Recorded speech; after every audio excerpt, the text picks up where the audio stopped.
श्री सद्गुरु महाराज की जय। परमाराध्य सद्गुरु महाराज का प्रवचन सत्संग सुधा चतुर्थ भाग से श्रद्धाशील को ज्ञान होता है। प्यारे लोगों, आप लोग अपने अपने अंदर से पूछिए या अपने को पूछिए कि आपकी प्यारी चीज क्या है। मुझसे पूछिए कि तुम्हारी प्यारी चीज क्या है। मैं कहूँगा कि मेरे लिए प्यारी चीज है सुख।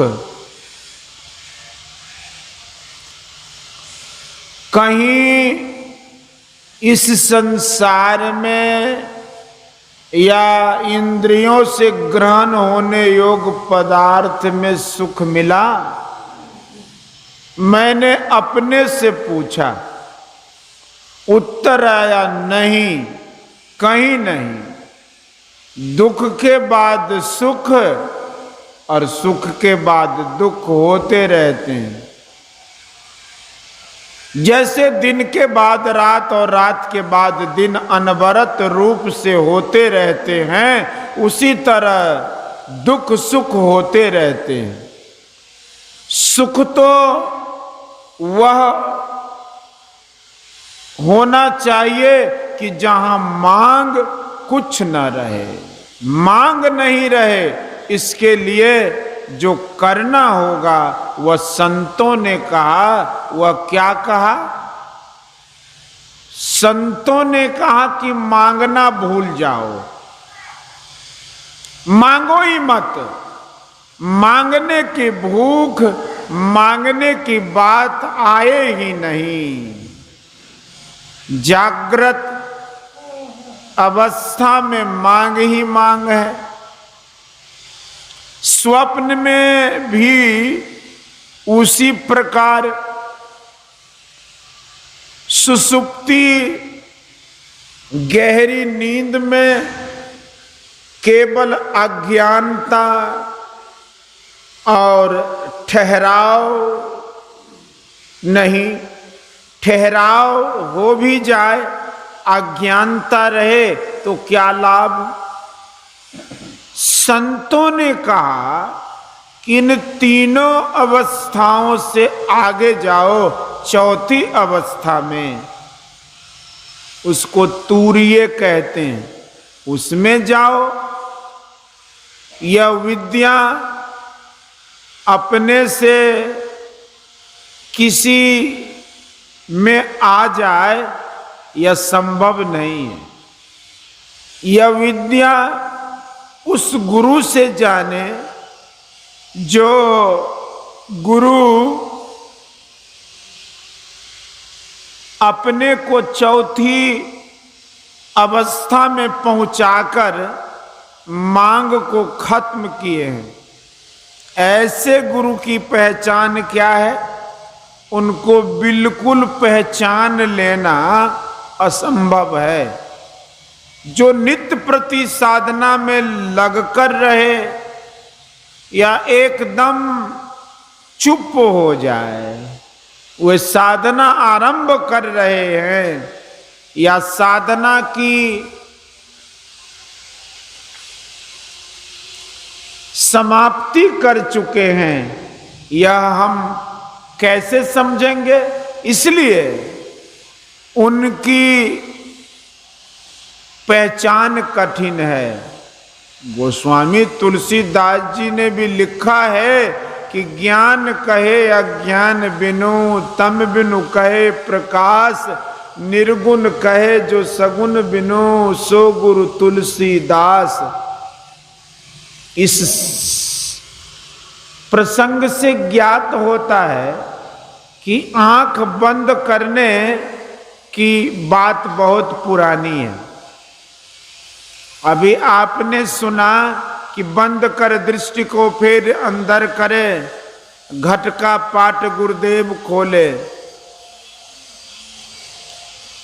आंख कान मुख बंद कराओ, अंदर अनहद झींगा शब्द सुनाओ, दोनों तिल एक तार मिलाओ,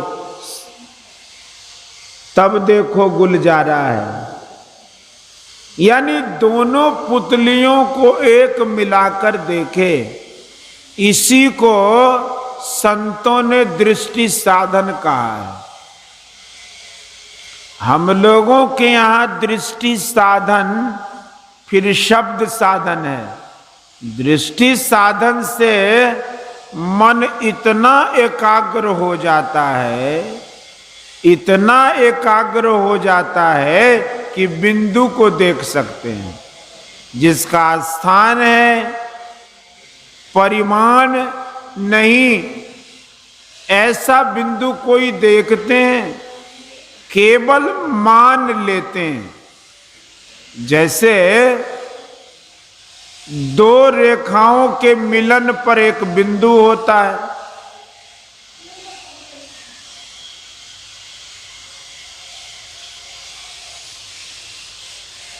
दो रेखाओं के मिलन पर एक बिंदु होता है। रेखा गणित वाले कहते हैं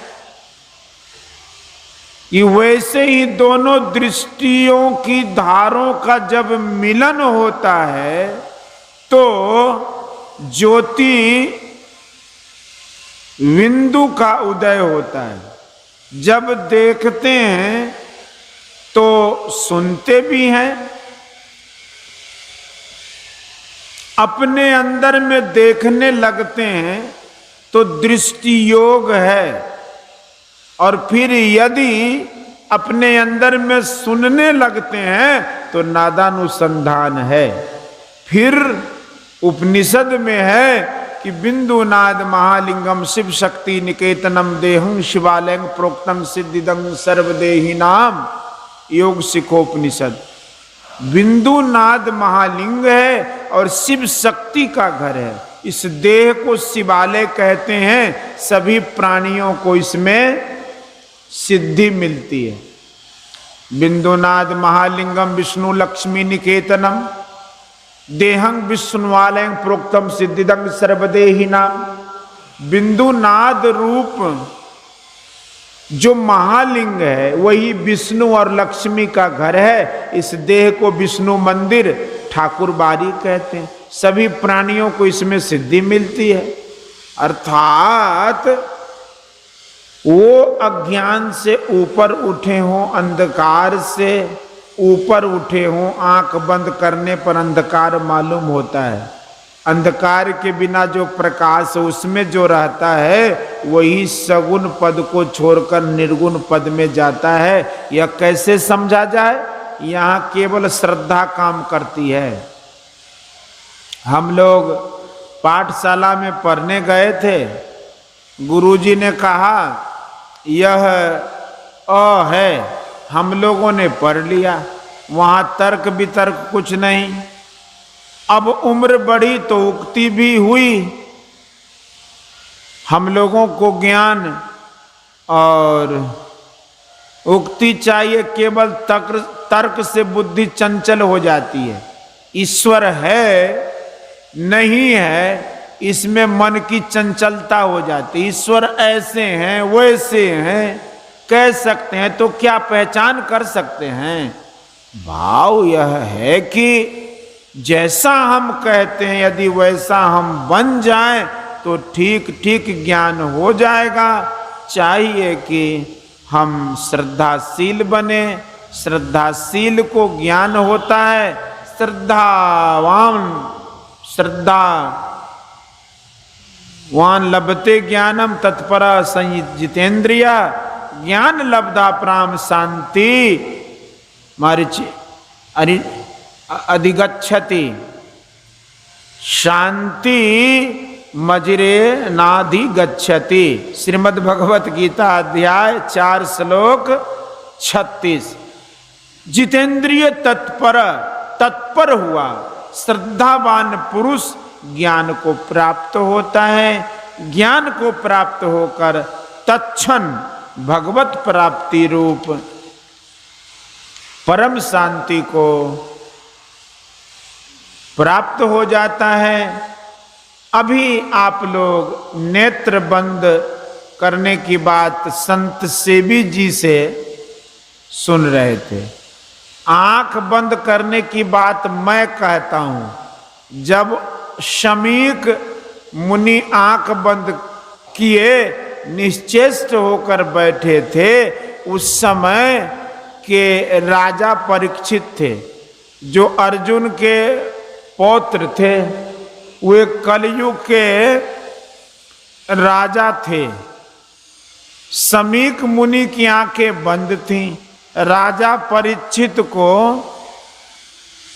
प्यास लगी थी। वे मुनि के पास गए। मुनि ध्यान मग्न थे, इसलिए वे राजा का सत्कार नहीं कर सके। इससे राजा परीक्षित की मुनि के प्रति, राजा परीक्षित को मुनि के प्रति क्रोध उत्पन्न हुआ। उन्होंने शमीक मुनि के गले में मरे हुए सांप को पहना दिया। मुनि जी के पुत्र को, जो बालकों के साथ खेल रहे थे, मालूम हुआ कि राजा परीक्षित ने उनके पिता के गले में मरा हुआ सांप लपेट दिया है। यह सुनते ही मुनि बालक ने शाप दिया कि आज के 7वें दिन राजा परीक्षित को तक्षक सर्प दंश करेगा। राजा परीक्षित के सप्ताह परायण भागवत करने के बावजूद भी तक्षक ने दंश कर ही लिया। बिंदु और नाद का उपासक शिव शक्ति से आशीर्वाद पाता है और विष्णु लक्ष्मी से भी। इससे वह लक्ष्मीवान होता है और ईश्वर से रक्षा होता है। बोलिए श्री सद्गुरु महाराज की जय। आरती संग सतगुरु के की, अंतर जोत होत लख लीजय पाँच। निर्जरावन दीपक चार करीजे मन थाल। शशि भल भोला मूल कपूर दर दीज अक्षत नवता मुक्ताल। पोह पमाद हार गुही जैसे तपा चान मीठा। चंदन धूप दीप सब चीज झलक। मन मीन मजी मधुर मधुर धुनि मृदंग सुनि जय सर्वसुवन। ब्रजल आकाशा मधुकर कमल धुन।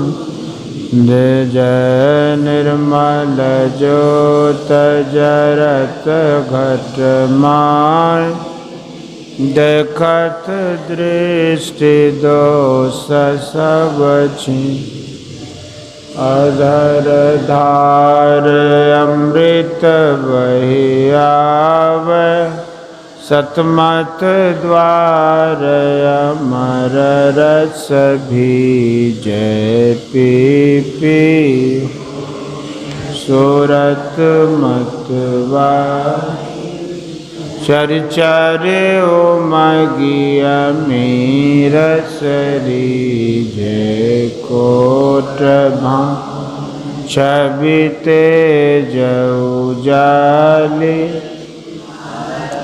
पार लखी नाग लगी जय छिन छिन सूरत अधर पर राख गुरु प्रसाद अगम रस पीजै दमकत कड़क गुरु धामा उलटिया लाल तुलसी तन तीजै आरती तन मंदिर में की दृष्टि युगल कर सन मुखरी चमक बिंदु सूक्ष्म अति